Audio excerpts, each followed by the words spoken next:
Italian Wine Podcast is a proud media partner of Wine to Wine 2020. This November 23rd and 24th is the 7th edition of the business forum Wine to Wine, featuring 70 sessions dedicated to the wine industry. Normally held in Verona, Italy, this is the first ever full digital edition of the forum. On November 21st, Wine Spectator will kick off the proceedings with a free-to-register Opera Wine presentation, featuring the 100 best Italian wines of the year. Wine to Wine 2020. Tickets available at winetowine.net.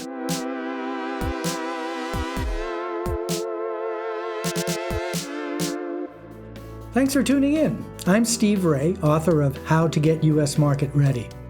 And in this podcast, I'm going to share with you some of the lessons I've learned from 30 years in the wine and spirits business, helping brands enter and grow in the U.S. market. I've heard it said that experience is what you get when you don't get what you want. My goal with the book and this podcast is to share my experience and the lessons learned from it with you so you can apply those lessons and be successful in America. So, let's get into it.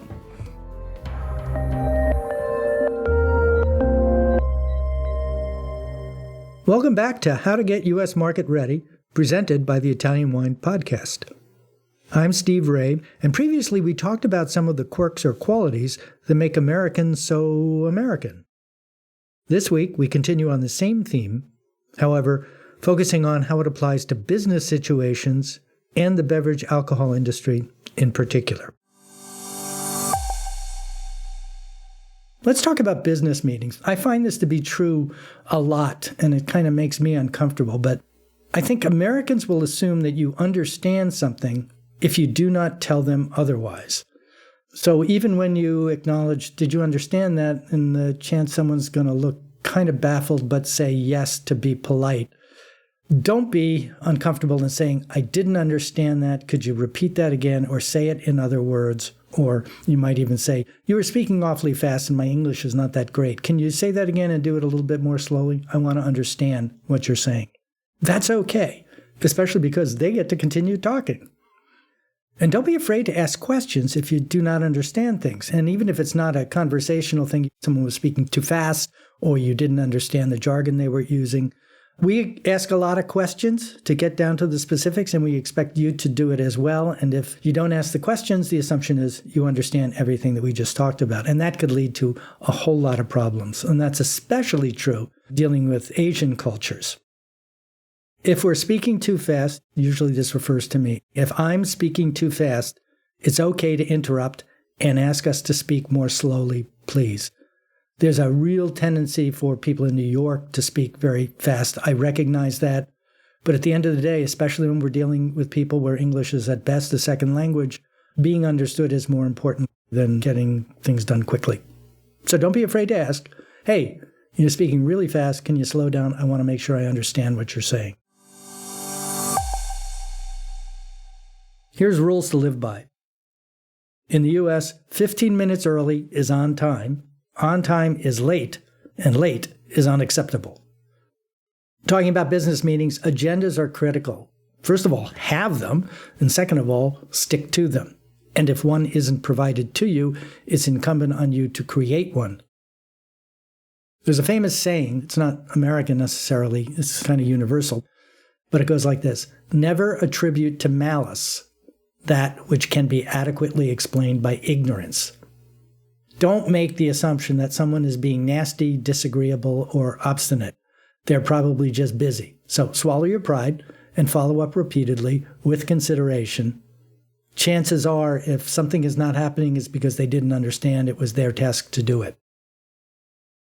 Exchanging business cards is casual, and granted, it's becoming less and less important these days, but expect that yours will be accepted, not looked at, and just put in a pocket. Don't be insulted if that happens, and that's especially true. I know that's a ritual when it comes to people in Asia. It's just not recognized in America that much. In America, yes means yes, no means no, and maybe really means maybe. More information or time is needed. So pay attention when people are giving you an uneasy yeah or I don't know. It probably, in that case, it means the opposite. And I think it's very, very helpful to force the conversation, say, okay, I want to be very clear on whether A, you understand this, and B, whether you agree with it and will follow along with it. So when you say, yeah, does that mean you really agree with this? So maybe not those words, but push to make sure that there's equal understanding of how a decision is left and who's to take the next step in response. This one's really important, so listen carefully. Get it in writing. A verbal agreement has very little value. A confirming email is a bare minimum to any agreement. I deal with a lot of people looking for import and distributor solutions, and they hear somebody say yes, or yes, we'll work with you on that on the phone. I wouldn't count on that at all. Even if it's in an email, it's okay, but I would still like formal communication, not necessarily a physical letter, but whether it's a letter of agreement, a memorandum of understanding. So that would be LOA, letter of agreement. MOU is memorandum of understanding as to what was agreed upon. Doesn't have to be a formal contract, although those are good. When it gets to really important details that must be identified specifically with definitions agreed up front, it makes sense to hire a lawyer when you're making important agreements. There's a whole wealth of lawyers who specialize in the beverage alcohol industry in the United States. If you need a referral, email me at steve@bevologyinc.com, and I'd be glad to schedule a phone conversation to have a discussion with you on who might be the right person. But this is especially true when it comes to distributor agreements and importer agreements. We'll be talking about those contracts, importer and distributor contracts, in a later culture, but basically the point here is get it in writing. I find that Americans commonly begin negotiations with unacceptable demands or conditions. I think it's important that you recognize this is just a starting position from which they have room to negotiate. It is not meant to be insulting. It's just a place to start. Also, you'll find the pace of negotiations in the U.S. is usually fast. We're not as comfortable dickering, we call that bargaining, for terms. Kind of makes us uncomfortable. One of the most disliked experiences in America is buying a car, because one person has all the information and the other one feels at a disadvantage. So we like to get things down in writing, have a chance to think about them, and not do back and forth verbal negotiations. But if we do, it's probably going to happen fast. I believe strongly emails should get answered in no more than 24 hours, but certainly the same day. But equally important, you should keep it short, specific, clear, and focused on one subject. Include your contact information on your signature line with your personal email address, not info@. That's a real problem for Americans when we see contact at or info at or sales at. That's not really a person's email. It makes us uncomfortable that it's not necessarily going to go through. And never write emails in all capitals. It reads like you are shouting. Let's move on to a few BevAlc cultural things, and in fact start with BevAlc. We talk about the wine and spirits business within the business, but outside the business we talk about the beverage alcohol or BevAlc business. But here are some guidance, words of wisdom, I suppose. Don't be intimidated. And absolutely don't be unprepared. That is, unless you want to be intimidated. Commonly, big companies can equal hubris. While they deliver mass and momentum and perceived safety, small companies may be more associated with innovation, creativity, nimbleness, and risk-taking. And yes, I realize this is an oversimplification, but I think you'll have more room to move when you're negotiating with someone who is an independent winery or a craft distillery than you would be with Gallo or Diageo. Highly recommend that you talk in our terms. We talk about 9-liter case equivalents, not bottles. We also talk in degrees Fahrenheit, not Celsius. It's really critical that you understand the jargon, the terms that we use, which are often shorthand. So DA, bailment, POS, BTL for below the line. And the best way to accomplish this is to subscribe to U.S. trade newsletters and magazines and read them regularly. I think in 3 months you'll be speaking our language. But just in case you don't right away, further in this book we will be covering an updated glossary You can also find a copy of that glossary at www.getusmarketready.com. Just put in your email address and you can download a bunch of free tools, and the glossary is one of them. When we're talking about dealing with specifically importers and distributors, which is often the first contact export suppliers are making in the United States, recognize that your objectives are not your importer's objectives. We commonly get asked by suppliers, why don't they just sell our brand? And the answer is because they're making more money selling other brands.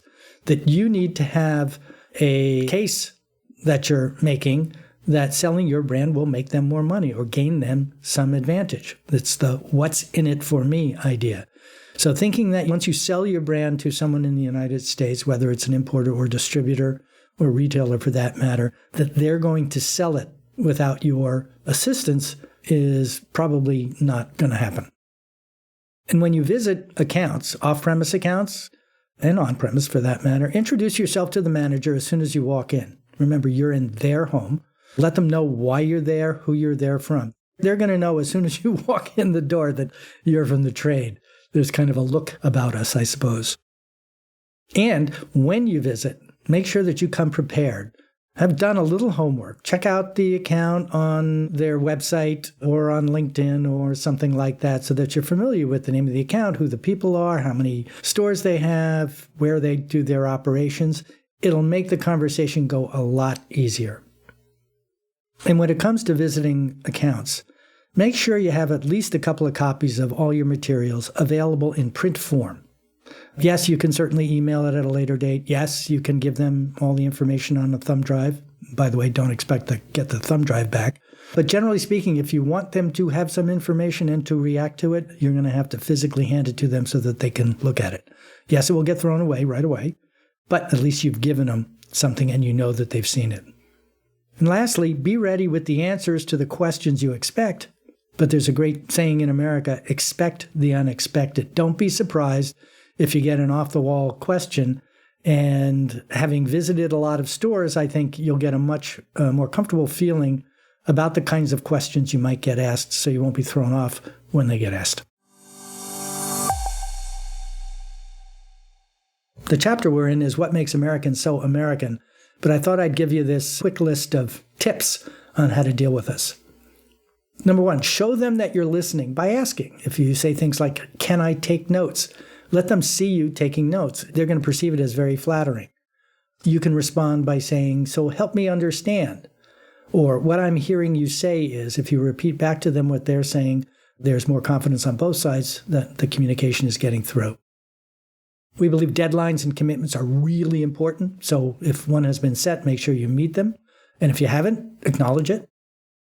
Do not get involved in pricing conversations on work with or with retailers. Price structures are set by the importer and distributor directly with the retail on and off-premise accounts. And the distributor salesperson is not generally empowered to discuss this. They're given a discount structure, but that's about what they're limited to talk about. In fact, in some states, it's even illegal for them to do so. So when you're on a work with, don't be pushing on the retail price. You're there to gather information, not to convince someone they're wrong.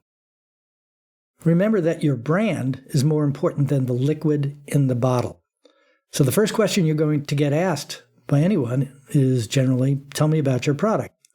And the first response that most suppliers give is, I make a really great whatever, vodka, Brunello, whatever it happens to be.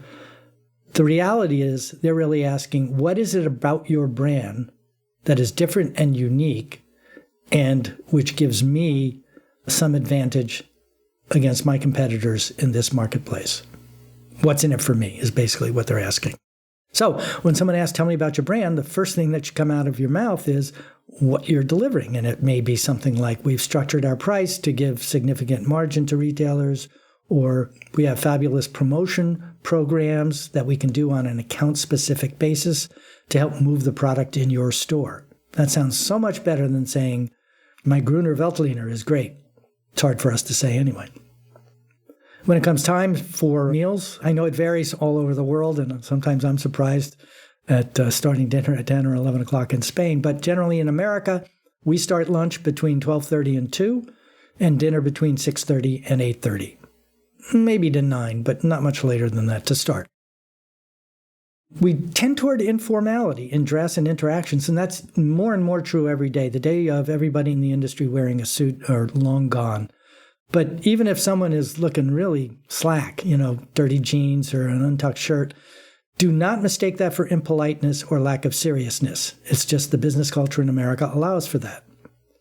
Lack of deference to age and authority is not disrespect. It's rooted in the American tradition of equality. So if you're not shown respect because you're older, don't be insulted. Also, try not to be insulted by our directness. We think it's a virtue. And one that I use a lot, and I get a lot of laughs from, but it absolutely works, is to signal the end of a conversation. We often say, well, I don't want to take up any more of your time. It's a nice phrase. It's a nice way of saying that you have been giving something to me and you're being polite and not taking more time.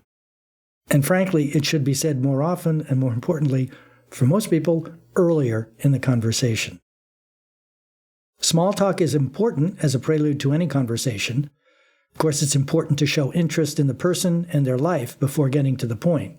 But get to the point. A good subject for small talk include weather, traffic, movies, music, hobbies, food, restaurants, sport, and work. And here's a good tip from a sales friend of mine. Go online, check out the sports section of the local paper that day, and see who won or lost. It can be an icebreaker, even if you don't follow the sport. One of the nicest things you can say about Chicago in the summertime is, how about them Cubbies? And the second example is, recognize that English is rich with polite conditional verb forms. So using the words would, could, can, may, and might. Try and use them in the conversation. It comes off as softer. Recognize that how are you is not a real question. It's really just a phrase, and respond to it with fine, great. When you really get to know somebody, they may be seriously interested in your health, but generally speaking, it's just a cultural thing. When Americans say, we'll have to get together, or let's do lunch sometime, or see you later, recognize that it's not an invitation or a commitment to a next meeting. It's just a friendly gesture. If no date is specified by the other person, or if you don't say it and they acknowledge it, it's more than likely just a pleasantry and nothing is committed to. I think this is true not only of Americans, but most people. We don't like silence, but because of that, it's a great negotiating tool. Think about using it, but use it wisely. And lastly, meetings usually end with a summary with action plans and assignments by person, and follow-up is mandatory. And I find that if the other person doesn't do the verbal summary at the end of the meeting, or say, I will type up my notes and I will send you a follow-up with tasks, it's best that you do it yourself as soon after the meeting as you possibly can. And finally, recognize that in any given business meeting, there are many people who can say no. But there's only one person in the organization who can say yes. So when you're negotiating, make sure you know who that person is and determine if they are in the room or not. And that'll help guide you during the negotiating phase.